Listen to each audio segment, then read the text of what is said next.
Hello viewers, myself Renuka Sharma, lecturer, beauty culture, government women's polytechnic college Ajmer. आज का हमारा topic है ozone steamer.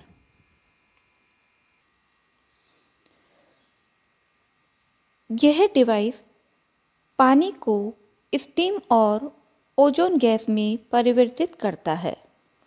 इस मशीन द्वारा फेशियल करते समय फेस को स्टीम देने का कार्य किया जाता है। ओजोन स्टीमर में स्टीम के साथ साथ ओजोन गैस का मिश्रण होता है जो स्टीम को एंटीसेप्टिक बना देता है, जिससे त्वचा पर होने वाले छोटे छोटे संक्रमणों को रोका भी जा सकता है। मुहासे युक्त त्वचा पर इसका अधिक उपयोग किया जाता है।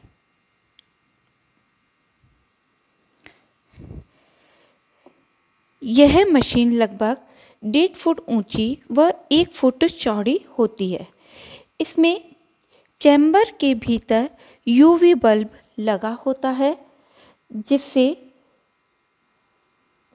यूवी रेस पैदा होती है। इस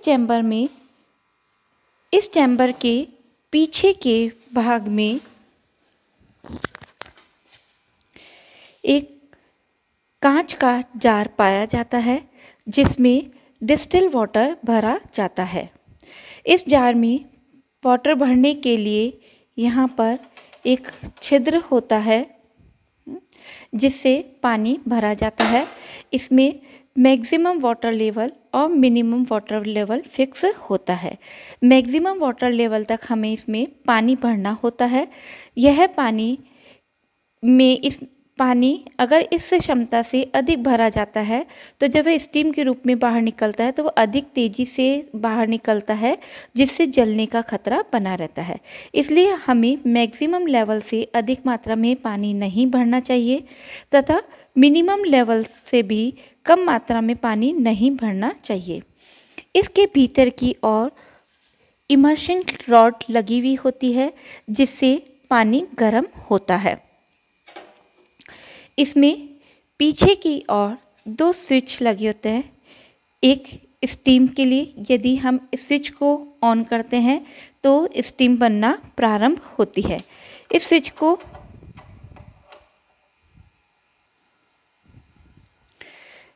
स्विच को यदि ऑफ कर दिया जाता है तो ये बंद हो जाती है। ये इंडिकेटर बल्ब बंद हो जाता है।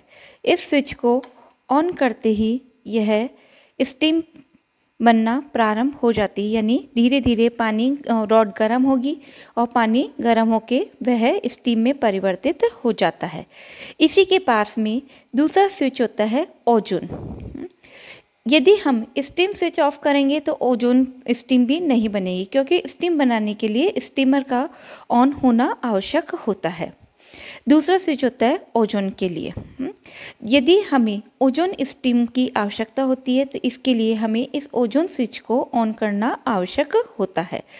यदि हमें नॉर्मल स्टीम विदाउट ओजोन की लेनी होती है तो हम इस ओजोन स्विच को बंद कर सकते हैं। इसके द्वारा अब जो स्टीम बाहर निकलती है वह नॉर्मल स्टीम निकलती होती है, उसमें ओजोन गैस मिक्स नहीं होती है। ओजोन गैस के लिए इस स्विच को ऑन करना होता है। यहाँ से जो स्टीम बनती है वह इस चैम्बर में पहुँचती है। ये जो मेन चैम्बर है, इस चैम्बर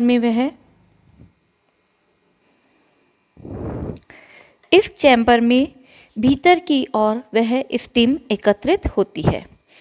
इसमें इस स्थान पर जहाँ पर हमें ये ब्लू लाइट नज़र आ रही है, भीतर की ओर इसमें यूवी बल्ब पाया जाता है, जिससे यूवी रेज निकलती है। वह स्टीम जो पीछे से जार से बन के निकलती है वह भीतर की ओर इस चैम्बर में पहुँचती है और इस यूवी रेज के ऊपर से गुजरती है। जब यह यूवी रेज और स्टीम का आपस में कांटेक्ट होता है तो वह स्टीम में मौजूद पानी के अणुओं व ऑक्सीजन पर क्रिया करती है। वह ऑक्सीजन को ओजोन गैस में परिवर्तित कर देती है और वह ओजोन गैस स्टीम के साथ मिक्स होकर इस नोज़ल के माध्यम से बाहर आती है और जिसे हम अपने चेहरे व शरीर के किसी भी भाग पर उपयोग में ले सकते हैं। देखिए,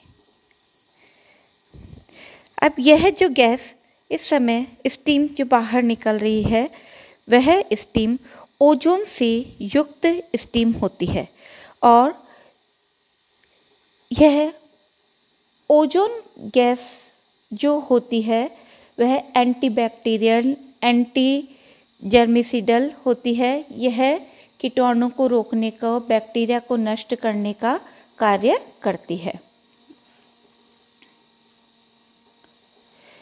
यह हमारी त्वचा को साफ करती है। ओजोन गैस हमारी त्वचा की क्लींजिंग का कार्य करती है, क्योंकि स्टीम चाहे वह ओजोन सहित हो या ओजोन रहित हो वह हमारे पोर्स को ओपन करने का कार्य करती है। पर चूँकि ओजोन एंटीसेप्टिक होती है, जर्मिसिडल होती है और स्टरलाइजिंग होती है, अतः इसका कार्य और अधिक महत्वपूर्ण हो जाता है। एंटीसेप्टिक होने के कारण यह रोगाणुओं को पनपने से रोकने का कार्य करती है।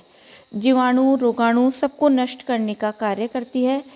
स्टरलाइजिंग होने के कारण वह उन कीटाणुओं को नष्ट करने का कार्य करती है, उन्हें वह समाप्त कर देती है।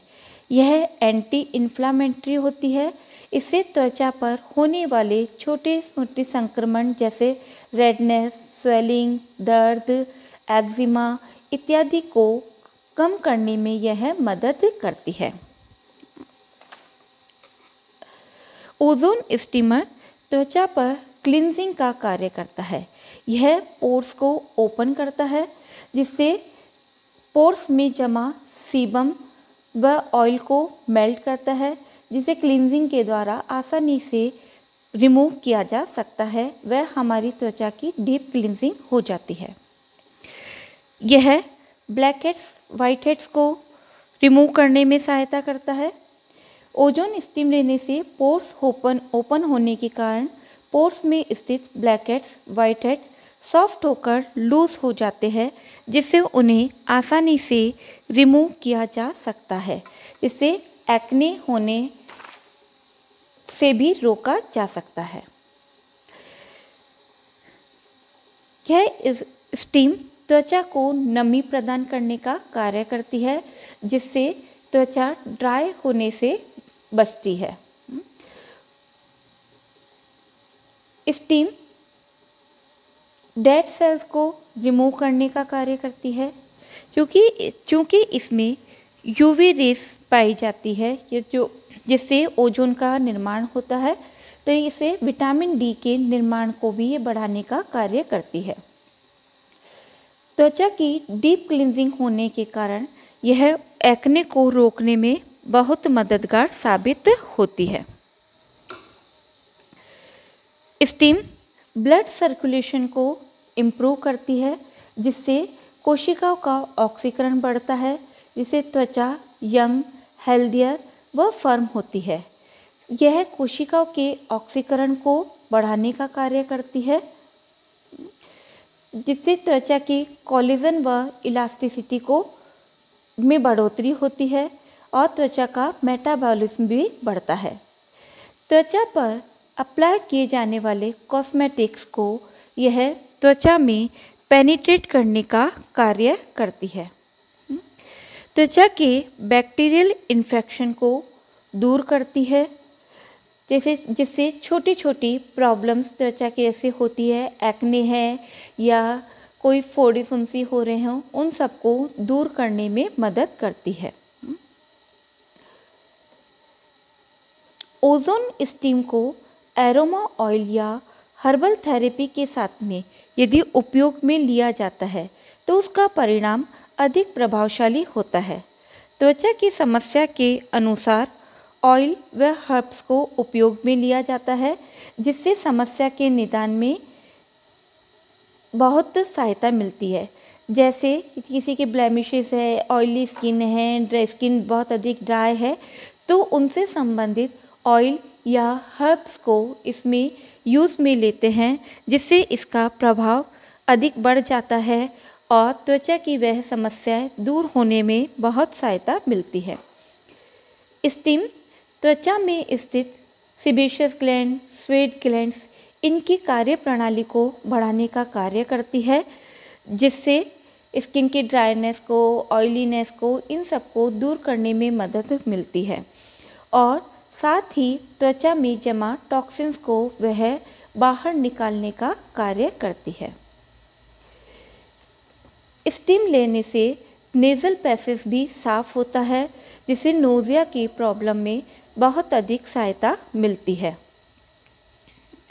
इससे ओजोन स्टीम लेने से सांस लेने में भी नेज़ल पैसेज सही होने के कारण सहायता मिलती है। स्टीम को यदि सिर पर दिया जाता है तो यह खोपड़ी के फंगल इन्फेक्शन को दूर करती है, जिससे रूसी का उपचार किया जा सकता है। त्वचा की ऑयलिंग की क्रिया को बढ़ाता है। रूसी के साथ साथ किसी त्वचा पर यदि छोटी मोटी कोई प्रॉब्लम होती है, फॉलिंग हेयर्स की प्रॉब्लम को दूर करने में, या छोटी कोई फुंसी इत्यादि कुछ हो रही हो, उन सब की प्रॉब्लम्स को दूर करने में भी ये बहुत मददगार होती है।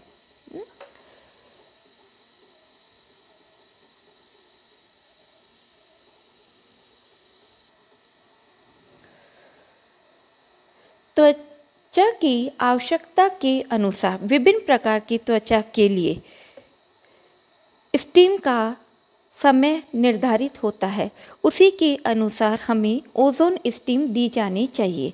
जैसे नॉर्मल स्किन पर 6 से 8 मिनट तक स्टीम दी जा सकती है, ऑयली स्किन के लिए 8 से 12 मिनट तक, ड्राई स्किन के लिए 5 से 7 मिनट तक और सेंसिटिव स्किन के लिए 3 से 5 मिनट तक स्टीम दी जा सकती है।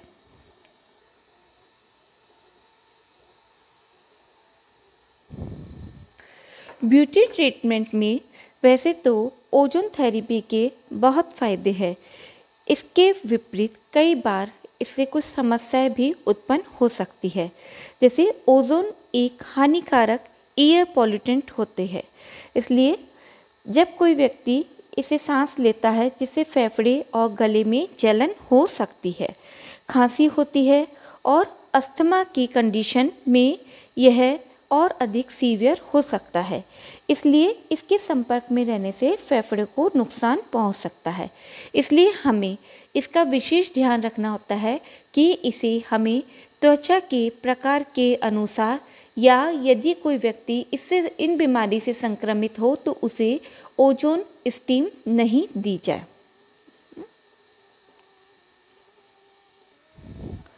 ओजोन स्टीमर का प्रयोग करते समय हमें डिस्टिल वाटर का ही उपयोग किया जाना चाहिए, जिससे कि इसकी कार्यप्रणाली को बढ़ाया जा सके।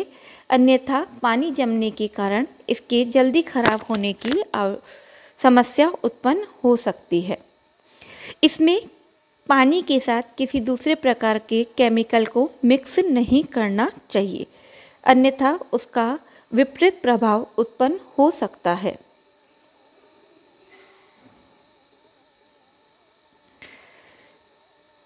इसमें वाटर लेवल में बढ़ते समय हमें मिनिमम और मैक्सिमम वाटर लेवल का ध्यान रखना होता है। यदि मिनिमम लेवल से यदि कम पानी भरा जाए तो रॉड के जलने का खतरा होता है और जार फट भी सकता है, रॉड जल सकती है, जार फट सकता है। और अधिक मात्रा में पानी भरने से इस नोज़ल के थ्रू जब पानी गर्म वाष्प बन के आएगा तो वह तेज़ी से बाहर आ सकता है और वो फव्वारे के रूप में आ सकता है, जिससे जलने का खतरा होता है।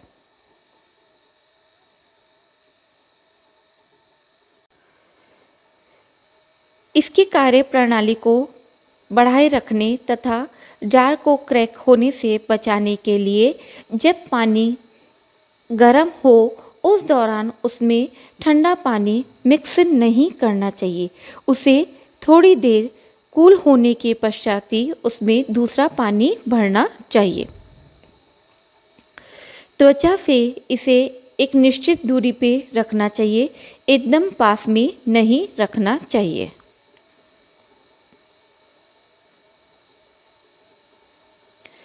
इन सभी सावधानियों के साथ में इसे उपयोग में लेने पर इसकी कार्यप्रणाली बढ़ जाती है, लंबे समय तक ये अपना कार्य भी कर पाता है और सावधानियों के साथ में उपयोग में लेने से त्वचा पर इसके नुकसान से बचा जा सकता है और इसके लाभ हमें बहुत अच्छे से प्राप्त होते हैं। इसलिए हमें इसके लाभ को प्राप्त करने के लिए सही प्रकार से इसे उपयोग में लेना चाहिए और त्वचा को हेल्दियर बनाए रखने में इसे उपयोग में लेना चाहिए। एक विशेष चीज़ का जो हमें ध्यान होना चाहिए वह यह है कि स्टीम लेने के पश्चात अपना कार्य पूर्ण होते ही हमें त्वचा पर पोर्स को बंद करने के लिए टोनर्स का उपयोग करना चाहिए, जिससे कि हमारे पोर्स ओपन न रह सके और हमारी स्किन अपना कार्य सही प्रकार से कर सके।